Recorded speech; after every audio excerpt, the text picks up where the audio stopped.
Research and analysis wing Mossad India ఇజ్రాయెల్కు చెందిన top నిఘా సంస్థలివి.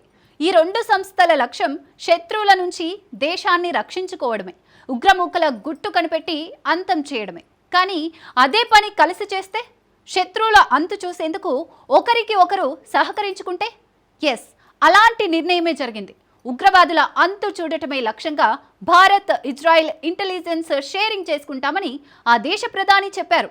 అంతేకాదు, ఇరు దేశాల రక్షణ సహకారం మరింత బలోపేతం కాబోతున్నట్లు పేర్కొన్నారు. ఈ నిర్ణయాలు పాకిస్తాన్ అంతు చూసేందుకే అన్న డిబేట్ మొదలైంది. ఎందుకంటే పాక్ ఇజ్రాయెల్కు కూడా శత్రువే కాబట్టి. ఇందుకు Bharat Israel intelligence sharing top secrets ఏంటి? ఉగ్రముఖలపై మొసాద్ ఏజెంట్ యాక్షన్ ఎలా ఉండబోతుంది? Let's watch. ఉగ్రవేటలో మరో డేరింగ్ డెసిషన్ తీసుకున్న నెతన్యాహు. భారత్తో ఇంటెలిజెన్స్ షేరింగ్ చేసుకుంటామని ప్రకటన. మొసాద్ ఒక్కటిగా ఉగ్రవేట స్టార్ట్ చేయనున్నాయా? Mossad Israel top spy agency. ఈ సంస్థ ఓ మిషన్ ఎంచుకుంటే అది శత్రువు అంతంతోనే ముగుస్తుంది. హిట్ లిస్ట్ లో ఉన్న ఎనిమి ఈ భూమి మీద ఎక్కడ దాక్కున్నా వెతికి వెంటాడి చంపడం మొసాద్ స్టైల్. విదేశీ గడ్డపై విష ప్రయోగాలు, బాంబు దాడులు, గూఢచారుల్ని మోహరించి రహస్యాలు రాబట్టడంలో ఏ గూఢచార సంస్థ అయినా మొసాద్ తర్వాతే. Research and analysis wing. Simple గా షార్ట్ కట్ లో చెప్పాలంటే ఇండియా టాప్ స్పై ఏజెన్సీ. శత్రువుల ఏరివేతలో ఈ సంస్థ యాక్షన్ ఎవరి ఊహకు అంతుబట్టదు. ఒకసారి టార్గెట్ ఫిక్స్ చేసుకుంటే ఎనిమి తేరుకునే లోపే యాక్షన్ పార్ట్ ఫినిష్ అయిపోతుంది. డెడ్ బాడీ మినహా క్రైమ్ సీన్ లో ఇలాంటి క్లూ మిగలదు. 4 ఏళ్లుగా పాక్ లో ఉగ్రవాదుల్ని ఇలాగే వేటాడుతోంది. అలాంటి రెండు టాప్ నిఘా సంస్థలు ఉగ్రవేటలో చేతులు కలపబోతున్నాయి. ఒకరి దగ్గరున్న సమాచారాన్ని మరొకరితో పంచుకుని శత్రువుల అంతు చూడబోతున్నాయి. ఇదే ఇప్పుడు పాకిస్తాన్ వెన్నులో వణుకు పుట్టిస్తోంది.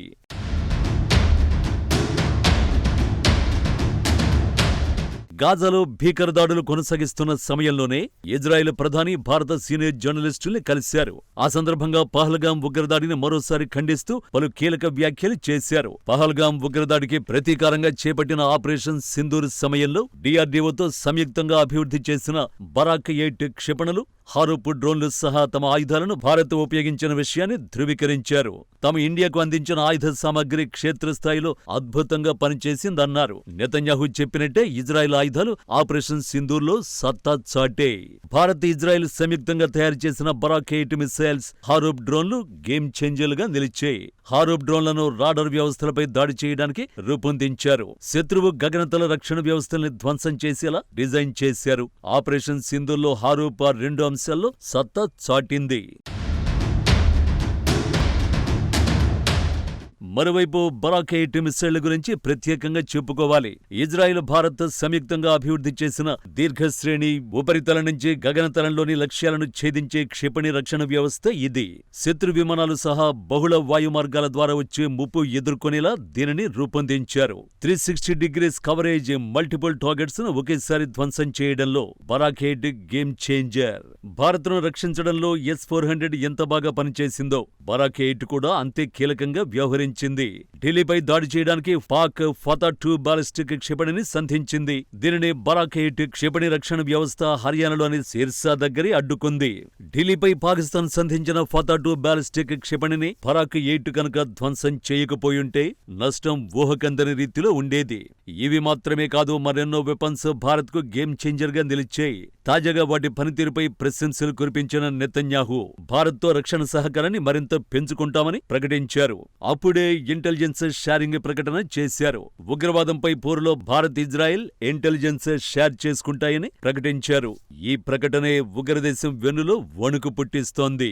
ఎందుకంటే మొసాద్, పరస్పరం సహకరించుకుంటే ఏం జరుగుతుందో షరీఫ్ సర్కార్కు తెలుసు. కానీ ఇప్పుడే ఈ ప్రకటన ఎందుకు చేశారు? పీఓకేలోని రావల్కోట్లో జరిగిన Kashmir solidarity and Al Aqsa floods సభలో ఉగ్రవాది ఖలీద్ చేసిన కనింగ్ కామెంట్స్ ఇవి. పాలస్తీనా ముజాహిద్దీన్లు, కశ్మీర్లోని ముజాహిద్దీన్లు ఇప్పుడు ఏకమయ్యారని, ఢిల్లీలో రక్తం చిందించాల్సిన సమయం వచ్చిందని, కశ్మీర్ను భారత్ నుంచి వేరు చేయాలని సంచలన వ్యాఖ్యలు చేశాడు.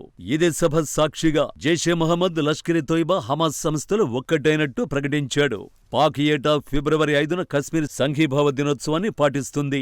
ఈ కార్యక్రమం అసలు లక్ష్యం భారత వ్యతిరేక అజెండాయే. కానీ ఈసారి హమాస్ను ఆహ్వానించి భారత్ను సవాల్ చేసింది. పైగా ఆ సభలోనే 145 కోట్ల భారత పౌరుల్ని బెదిరించే ప్రయత్నం చేసింది. హమాస్ నేత ఖలీద్ కశ్మీర్లో పోరాటాన్ని పాలస్తీనాతో ముడిపెట్టి మాట్లాడొచ్చని ఇంటెలిజెన్స్ వర్గాలు అనుమానించాయి. చివరకు ఖలీద్ అదే చేశాడు. ఇది జరిగి 2 నెలలు పూర్తి కాకుండానే కశ్మీర్లో రక్తపాతం జరిగింది. అది కూడా అక్టోబర్ 7 దాడిని గుర్తు చేసేలా. ఇక్కడే సీన్లోకి ఇజ్రాయిల్ ఎంటర్ అయింది. పహల్గాం ఉగ్రదాడిని ప్రపంచమంతా ఖండించింది. కానీ ఇజ్రాయిల్ మాత్రం చాలా లోతుగా విశ్లేషించింది. ఎందుకంటే ఆ దేశం కూడా ఉగ్రవాద బాధిత దేశమే. పైగా పహల్గాం దాడి టెల్-అవీవ్లో ఎన్నో ప్రశ్నలు రేకెత్తించింది. చివరకు భారత్లోని ఇజ్రాయెల్ రాయబారి ఈ దాడిపై తనకున్న అనుమానాలను బయటపెట్టారు. అక్టోబర్ 7 నాటి హమాస్ నరమేధానికి, పహల్గాంలో పర్యాటకులపై ఉగ్రదాడికి సారూప్యత ఉందని భారత్లోని ఇజ్రాయెల్ రాయబారి రూబెన్ అజార్ పేర్కొన్నారు. ఈ 2 ఘటనలలో అమాయక పౌరులే లక్ష్యంగా ఉండడాన్ని ఆయన ప్రస్తావిస్తూ ఉగ్రవాద సంస్థల మధ్య పెరుగుతున్న సమన్వయంపై హెచ్చరికలు జారీ చేశారు. హమాస్ నేతలు పిఓకే పర్యటనలో జైషే మహమ్మద్ ఉగ్రవాదులతో సమావేశమైనట్టు తమకు సమాచారం ఉన్నట్టు తెలిపారు.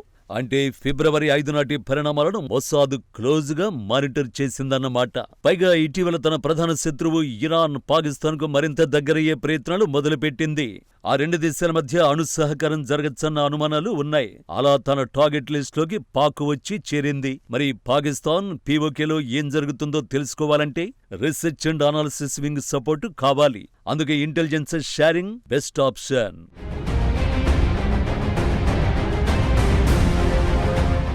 భారత్, ఇజ్రాయెల్కు ప్రధాన శత్రువు ఇస్లామిక్ ఉగ్రవాదమే. గాజాలో హమాస్ నుంచి ఇజ్రాయెల్కు, పీఓకేలో పాక్ ఉగ్రవాదుల నుంచి ఇండియాకు దశాబ్దాలుగా ఇబ్బందులు ఎదురవుతూనే ఉన్నాయి.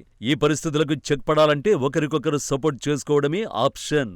ఈ 2 దేశాలు ఇప్పుడు చేస్తోంది అదే. ప్రస్తుతం ఉన్న రక్షణ సహకారాన్ని మరింత పెంచుకోవడమే కాకుండా ఇంటెలిజెన్స్ షేరింగ్లోనూ కలిసి అడుగుయ్యాలని అనుకుంటున్నాయి. తద్వారా పాకిస్తాన్ లెక్క సరిచేయాలనేది ప్లాన్. అందుకే ఇది ఇంటెలిజెంట్ స్ట్రాటజీ అనేది.